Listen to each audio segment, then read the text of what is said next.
መጠናቀቁ ህዝቡ ዲሞክራሲያዊ ተሳትፎና የብስለት ማሳያ፣ የተገኘው ድልም የወረዳችንን ማህበራዊና ኢኮኖሚያዊ ልማትን ለማፋጠን የሚያስችል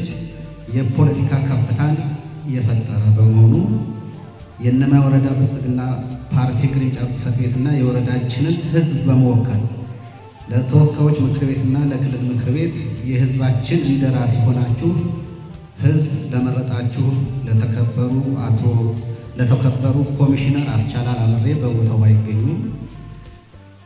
ለክብርት ንጹህ አለማየሁና ለተከበሩ አደም መሐመድ በእነማይ ወረዳ ምክር ቤት ስም እንኳን ደስ አላችሁ እላለሁ። በወረዳችን በ2018 በጀት ዓመት የወረዳውን አሻጋሪ የልማት እቅድን በምክር ቤት ደረጃ ሰፊ ውይይት በማድረግና በማጽደቅ አፈጻጸሙንና የህዝቡን ተጠቃሚነትና ተሳትፎን ባሳደገ መንገድ መሆኑን እያረጋገጠ ለመሄድ እንዲሁም ክፍተቶች እንዲሞሉና እንዲታረሙ ለማድረግ በበጀት ዓመቱ 3 መደበኛ ጉባኤ በማካሄድና እንዲሁም በቋሚ ኮሚቴ ደረጃ የክትትልና ቁጥጥር ስራ በመስራት ፈጻሚ ተቋማትን ለማጠናከር ጥረት ተደርጓል። በበጀት ዓመቱ በእቅድ ተይዘው ከተተገበሩ ባሉ ዘርፈ ብዙ ተግባራት መካከል በተለይም በኢኮኖሚና በማህበራዊ ልማት ዘርፍ የንጹህ መጠጥ ውሃ ተደራሽነትን፣ ምርትና ምርታማነትን ለማሳደግና ብሎም የሜካናይዜሽን ስራን ለመጀመርና ለማስፋት እየተደረገ ያለው ጥረት፣ በእቅድ የተያዙና ተቋርጠው የነበሩ የልማት ፕሮጀክቶችን እንደየፈጻሚ ተቋማት ለመፈጸም የተደረገው ጥረት፣ የሴቶችና ህፃናትን ብሎም የወጣቶች ተጠቃሚነትን ተደራሽ ለማድረግ እየተሰራ ያለው ስራ፣ በንብረት አያያዝ አጠቃቀምና አወጋገድ ብሎም የበጀት